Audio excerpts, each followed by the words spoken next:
Udfordringen ved fysioterapien på Sygehus Vendsyssel i Hjørring er, at receptionen og sekretariatet ligger i forlængelse af venteværelset. Det gør, at de ventende patienter kan overhøre sekretærernes samtaler. Her ser vi et typisk billede af receptionen i fysioterapien.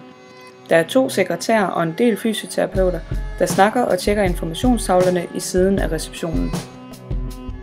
Her har vi Gerda. Hun har en tid hos en fysioterapeut. Hun bliver i tvivl om, hvor hun skal henvende sig, på grund af al den trafik og alle de mennesker, der er i receptionen.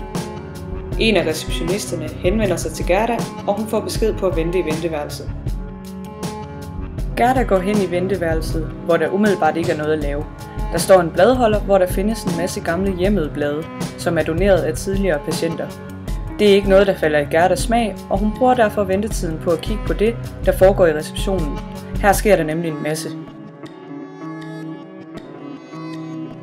Vores målsætninger i denne case er derfor at reducere aktiviteten i receptionen og at øge aktiviteten i venteværelset.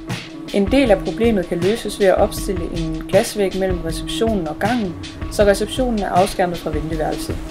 Ved hjælp af denne løsning kan sekretærerne i højere grad tale internt om patientfortrolige oplysninger, uden at patienter i venteværelset kan høre, hvad der bliver snakket om.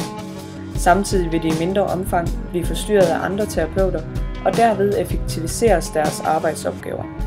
Yderligere er der lavet en ekstra arbejdsplads, hvor en medarbejder kommer til at fungere som receptionist, og derved føler patienten sig mere velkommen, og de andre sekretærer kan bedre fordybe sig. Gerda er nu ikke længere i tvivl om, hvor hun skal henvende sig. Lugen i glasvæggen gør, at der er direkte kontakt mellem receptionist og patient. Gerda bliver henvist til patientoasen, som er det nye venteværelse. Her er der lavet yderligere afskærmning mellem reception og venteværelse i form af en plantevæg. Samtidig er der lavet lounge-stemning, så venteværelset er blevet mere hjemligt, og her kan man slappe af. Nogle af stolene er arrangeret i samtalehjørner, hvor patienter kan sætte sig, hvis de har lyst til at tale med andre patienter.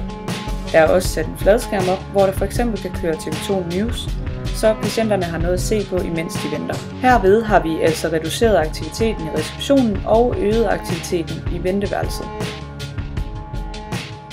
Vi har dog stadig et problem i receptionen. Der findes 2 informationstavler, hvor sekretærerne opsætter fortrolige beskeder til terapeuterne.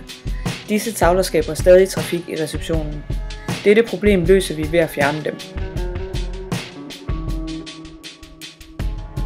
Hvor skal vi så få informationen fra? Det skal I ved de digitale infoskærme, som er placeret på de 2 gange, hvor terapeuterne opholder sig. Når I går forbi infoskærmene med jeres personalekort, vil den indbyggede sensor i standarden registrere, om I har modtaget nye beskeder fra sekretariatet. Har I modtaget en ny besked, bipper infoskærmen 1 gang.